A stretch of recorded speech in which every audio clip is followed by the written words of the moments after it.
We're taking a look at today's business headlines, and for some help with that, let's bring in the Money Men. Business and markets analyst and NewsMax contributor Seth Denson and America's accountant Dan Geltrude. Good morning, gentlemen. Thank you for joining us. Morning. All right, let's start, as we always do, with the markets. All green across the board today. The Dow up 224 points, followed by the NASDAQ with a 71-point gain, and the S&P up 42. It's been a good week for the markets so far, although the futures are all down this morning. Are you optimistic for the remainder of the week? Let's start with you, Seth.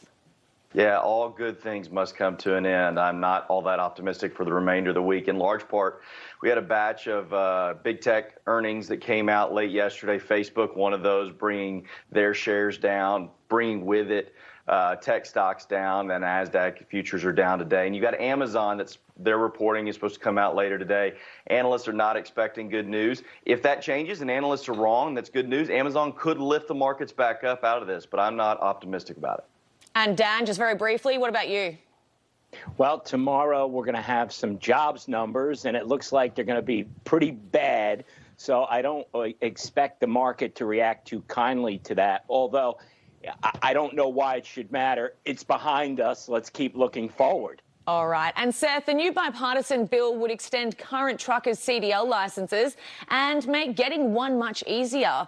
The hope is that with more licensed drivers and slow supply chain could return to normal. Do you think that this is a good idea, and is safety a concern considering less training would be needed? Well, yeah, safety is certainly a concern there. I mean, you got to think about what these long-haul truck drivers and even short-haul truck drivers are putting out on the road, especially during icy cold winter months. So there's some big concerns about that. But again, we've got to get more truckers out there. We've got to make this an industry that is appealing again. We can't demonize it. We need more trades, people trying to come into this business. But, man, it does make me nervous the way they're making it a little bit easier to get on the road in these big rigs. All right, and Dan, Facebook is under fire. Its stock price dipping 20% yesterday, and New York Congresswoman Alexandria Ocasio-Cortez calling to break up from the platform, claiming that the tech giant spreads too much disinformation and breaks its antitrust laws. What does Facebook have to say for itself? Well, I mean, although I rarely agree with AOC, she does have some valid points with the way Facebook has conducted itself. However, I don't believe that that's really what's contributing here to what we see happening with Facebook stock. So Facebook is not hitting their numbers, their earnings, and we know that, and obviously that's a disappointment. So why is that happening? Facebook is talking about because of the supply chain problems, inflation, and so on, their advertisers are looking for ways to monetize more cheaply on the platform and therefore taking down Facebook's earnings. All right, and gentlemen, this is the most important question of the day. Free pizza during the Super Bowl, okay? So obviously everybody wants that. DiGiorno is going to be giving free football fans the chance, if they score 14-3 at any point in the game, free pizza. So Dan, is this a good marketing move? And what's your favorite Super Bowl snack?